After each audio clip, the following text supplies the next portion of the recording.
で、バイオ2はやっぱり当時ディレクター初めてやる神谷、彼がやっぱりビジュアルセンスがすごくいい、世界観がビジュアルに対してすごくいいものを持ってて、割とお客さん目線でメジャー路線っていうところの感性が優れてるんで、それともう一つはビジネス的にやっぱりたくさん売り上げを立てなきゃいけないっていう意味で、割とよりオープンなバイオハザード、エンタメ性の強い設計に最初からしたっていう感じですよね、あれは。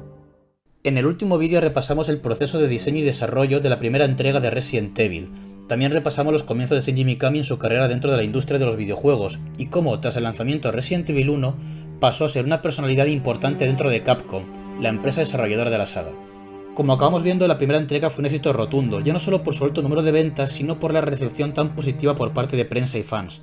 Al fin y al cabo, Resident Evil presentaba unas mecánicas muy bien pulidas, una historia de personajes interesantes y escenas de auténtico terror. Es por esto por lo que apenas un mes después del lanzamiento del primer título se empezó a desarrollar una secuela. Capcom iba a darlo todo en esta nueva entrega, así que el presupuesto del desarrollo aumentó considerablemente. De hecho, el equipo de desarrollo aumentó hasta entre 40 y 50 personas, las cuales acabarían formando el Capcom Production Studio 4. Eso teniendo en cuenta algunas bajas como la del productor Tokuro Fujiwara, quien, si habéis visto el vídeo anterior, sabréis que fue una de las razones por las que Mikami entró en Capcom y dirigió Resident Evil 1. Con esta subida de presupuesto y cambios en la plantilla, a Mikami le asignaron el puesto de productor, por lo que tuvieron que buscar un nuevo director de proyecto para desarrollar la secuela.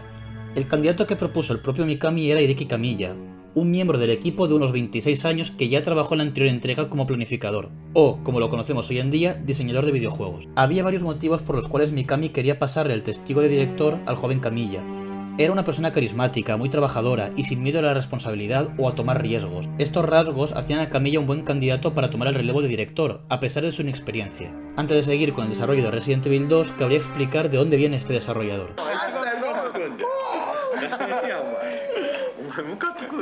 Hideki Kamiya nació en 1970 en la prefectura de Nagano, Japón. Desde muy joven ya disfrutaba de jugar a videojuegos. A pesar de que la primera consola que tuvo fue una Famicom, se aficionó antes a este mundillo gracias a un vecino que le invitaba a casa para jugar con una Cassette Vision, una videoconsola japonesa lanzada por la marca Epoch en 1981. Como curiosidad cabe decir que la Cassette Vision era la consola más popular en todo Japón hasta el lanzamiento de la Famicom en el 83. Su afición a los videojuegos no acaba ahí. En su época de estudiante compró una NEC PC 8801 para aprender a programar, aunque más tarde confesó que realmente solo la usaba para jugar. Si os soy sincero, esta historia me suena de algo. Kamiya sabía tarde o temprano que acabaría trabajando en la industria del videojuego, por eso aplicó por un puesto en Sega y Namco. En la primera directamente lo rechazaron, y en Namco sí que lo aceptaron, pero por un puesto de artista, cuando Kamiya lo que quería era dedicarse a ser diseñador de videojuegos, motivo por el cual rechazó el trabajo. Finalmente acabó entrando en Capcom. Curiosamente, su primer empleo dentro de la empresa fue como diseñador del primer Resident Evil, donde conocería a Shinji Mikami y viceversa. Antes del lanzamiento de este juego, aún le dio tiempo a trabajar también como diseñador en... me preparo. Arthur to Astaroth no Nazomakiyamura Incredible Toons. Increíble. Un juego de puzzles ambientado en el universo de Ghosts and Goblins para PlayStation y Sega Saturn, que salió también en el 96. Una vez establecido a Kamiya como director, el desarrollo de Resident Evil 2 podía comenzar. Dentro del estudio todo el mundo estaba de acuerdo con que esta secuela estuviera más enfocada a la acción que la primera entrega, ya que pretendían llegar a un público más amplio. No obstante, las discusiones sobre el desarrollo del proyecto no tardaron en llegar entre productor y director, y es que, a pesar de su puesto, Mikami estuvo muy involucrado en el proceso creativo al comienzo del desarrollo, sobre todo en el apartado narrativo. Finalmente Mikami quedó relegado a una posición más enfocada a la supervisión, pidiendo únicamente una versión del juego al mes para revisarlo. Durante varios meses, Kamiya y su equipo estuvieron trabajando siguiendo este proceso. De hecho, el juego llegó a estar desarrollado en un 70% cuando el supervisor global del proyecto, Yoshiki Okamoto, quien también fue supervisor del primer juego y mentor de Mikami, pudo probar esta versión avanzada para quedar profundamente descontento. Los motivos de la decepción de Okamoto abarcaban varios puntos. Para empezar, el juego le parecía excesivamente enfocado en la acción y nada aterrador. Kamiya quería dar un estilo hollywoodense para esta entrega, pero según Okamoto, la estética que le quiso dar el director al juego no pegaba para nada con el concepto que él tenía sobre esta saga. La historia del juego también fue duramente criticada por el supervisor japonés. No solo le parecía poco original e interesante, es que además Mikami quiso hacer una historia conclusiva y dejar ahí la saga. Este día no le gustó absolutamente nada a Okamoto, que veía Resident Evil como una potencial franquicia con muchísimas historias que contar dentro de su universo, Desde luego, este señor sabía cosas. Okamoto estaba disgustado con el rumbo en el desarrollo en general, pero estaba especialmente preocupado por el aspecto narrativo del juego. Es por eso por lo que contactó con Noboru Sugimura, un prestigioso guionista conocido por sus trabajos en la televisión japonesa. Okamoto solo requería de su opinión acerca de la historia y unos pocos apuntes. Lo que no se esperaba es que Sugimura era un gran fan de la primera entrega de Resident Evil, por lo que de manera orgánica quiso involucrarse más y más en el desarrollo, pasando de ser un actor externo a un miembro activo del desarrollo. Para hacernos una idea de hasta qué punto se involucró Sugimura en el desarrollo, no solo criticó la historia, la ambientación o lo aburrido que fue el juego inicialmente, es que encima fue el primero en exteriorizar lo que todo el mundo parecía estar pensando, y es que el juego debería de empezarse desde cero. ぼちぼち入ってる。2はどうだったんですか、三上さん。2はね、まあ神谷の体がっていう前面出ればいいかなと思って。寝てますけどね。寝てるけどね。死んでますけどね。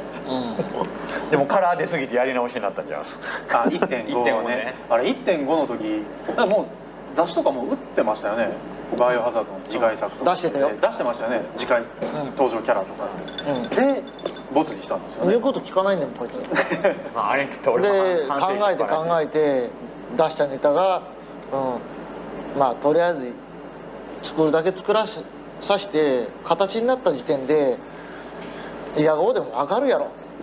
1.5 として中止にするっていう判断した時みんな真っ青になりませんでした。いやあれだけど受け入れましたよね。割とすんなりだったよ。みんな割とホッとしただからみんなバックチェックしててみんな思んないもん。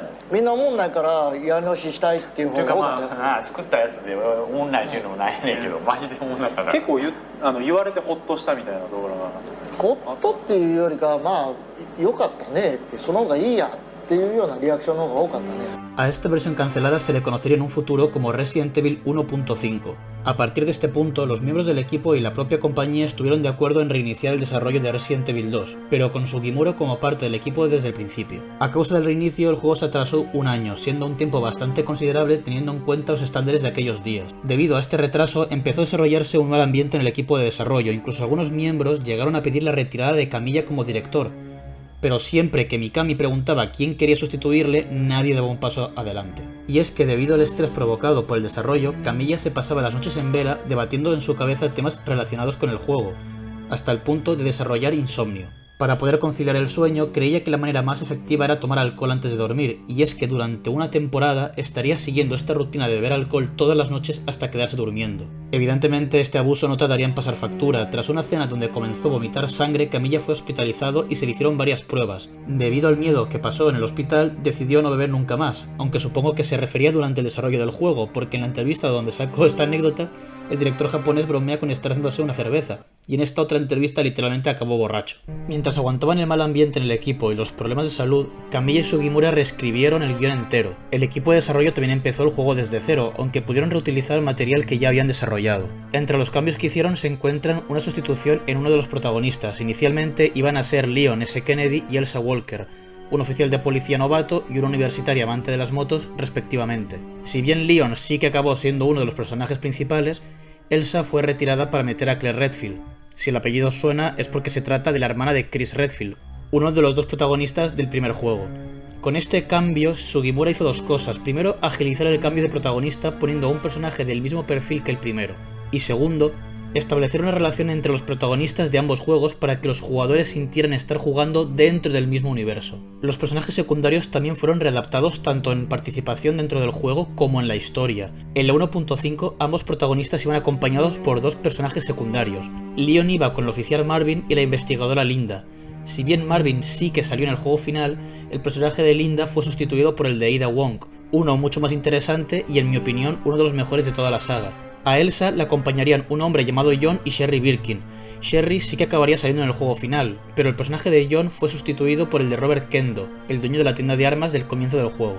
Entre todos los cambios narrativos y estéticos encontramos una nueva mecánica que mejoró muchísimo la campaña de ambos personajes. A esta la llamaron zapping y consistía en aprovechar las dos campañas para que lo que se hiciera en una tuviera un impacto directo sobre la otra. En la versión 1.5 las historias de Leon y Elsa no estaban para nada relacionadas hasta el final del juego. En el caso del juego final no solo estaban conectadas desde el principio, sino que lo que hicieras en tu partida tendría sus consecuencias cuando volvieras a jugar con el otro personaje. De hecho, el final verdadero del juego solo aparecería si te pasas las dos campañas. Esta nueva mecánica ya se planteó al final del desarrollo del Resident Evil original, pero no fue hasta este punto que se empezó a desarrollar para el segundo juego. Aunque le gustó a la mayoría de gente, hay algunas personas que la critican por ser poco realista, ya que hay ocasiones que tanto Claire como Leon pasan por las mismas zonas, recogen los mismos objetos, abren las mismas puertas, etc. Y todo esto sin coincidir entre ellos. Realmente haberlo hecho demasiado realista hubiera sido complejo e incluso menos divertido. Por eso se decidió sacrificar realismo por diversión. En mi opinión, acertaron con esta apuesta. Cuando parecía que el juego ya estaba a punto de salir y que todo estaba yendo bien, una última crisis aparecería en este desarrollo que parecía maldito.